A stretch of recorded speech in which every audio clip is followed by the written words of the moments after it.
So, what happens when a group of regular guys tries to unpack a 2,000-year-old text? Well, today we're going to drop in on a men's Bible study as they dig into a letter all about purpose, community, and something they call spiritual gifts. And just so you know, this is the real deal. It's not some polished sermon. It's a genuine conversation, complete with the occasional, technical hiccup. It's totally authentic, and honestly, that's what makes their insights so interesting. So this gets us right to the big question they're trying to answer. What in the world are these spiritual gifts? Is this stuff just some ancient idea, or does it actually mean something for us, today? Let's follow their conversation and see what they figure out. Okay, so to really get what they're talking about, we've got to go back, way back. We need to understand the source material they're working with, which is a letter written almost 2,000 years ago. So one of the guys in the group, his name's Chip, he actually did a little digging. He explains that this letter was written by the Apostle Paul to a really diverse and, frankly, divided community in Rome. You had a mix of Jews and Gentiles who just didn't always see eye to eye. So Paul's goal here wasn't just to teach theology, it was to bring these clashing groups together. And that's the crucial point. This letter was meant to be a practical tool for unity. Think of it like a roadmap for this fractured community, basically arguing that every single person had a unique and valuable role to play, and that they were way, way stronger together. All right, so the group kicks off their discussion, but not where you'd expect. They don't start with the gifts themselves. They start with the concept they see as the foundation for absolutely everything else: grace. These zero in on this one line from the text, and it kind of becomes their anchor point for the whole conversation. This idea that any gift or talent a person has doesn't come from their own hard work, but from something given to them, this thing they call grace. And right away, they realize they need to get on the same page. What even is grace? They land on this idea of unmerited favor, meaning grace isn't something you earn. It's not a reward for being good, it's a completely free gift, and it's the starting point for everything else. Okay, and this is where the conversation gets, well, a little more granular. The group starts to break down this big idea of grace into two very distinct but related concepts. They make this really clear distinction between what they call justification and sanctification. They argue justification is a one-and-done deal. It's about a person's position with God being secured.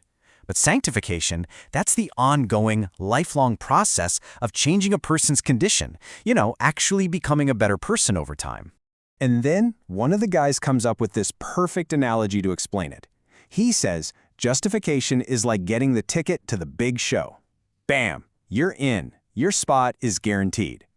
And then someone else just jumps right in and adds to it, which is so cool. He says if justification is the ticket, then sanctification is like the security check at the front gate. It's the process that gets you ready for what's inside, getting rid of all the stuff you're not supposed to bring with you. So if you put that awesome analogy into a more, formal definition, here's what they land on for justification. It's that one single gracious act that sets up the relationship in the first place and makes everything else possible.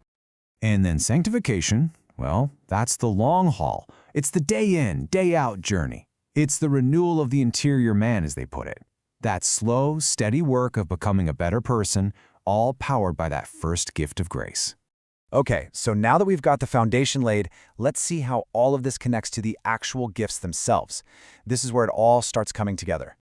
The group really latches onto this central metaphor that's in the text, the idea of a human body. It's one single thing, right?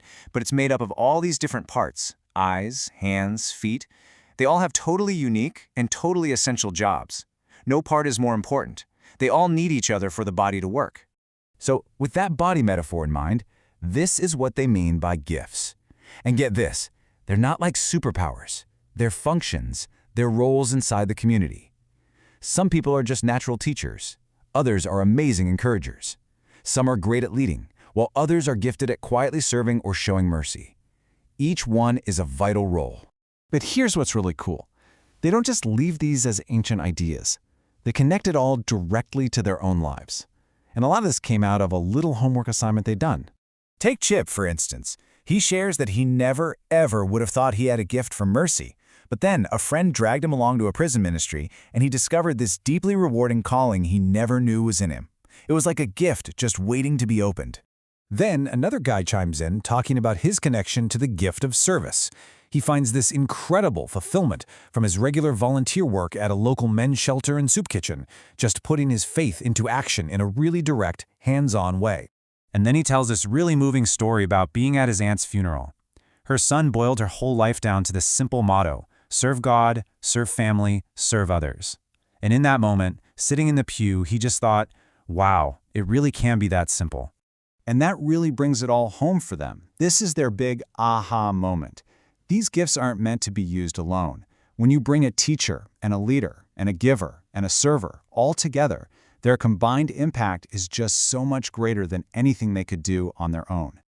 Chip kind of wraps up this part of the chat with this really heartfelt thought. He compares the joy he gets from just hanging out with his own family to the joy he imagines God must feel seeing people come together, using their different talents to lift each other up. And that really leaves us with a final question to chew on, right? If we step back from this one group's conversation, it makes you wonder, what's the unique skill, the specific talent, the special gift that you bring to the communities you're a part of, whether that's your family, your work, or your neighborhood?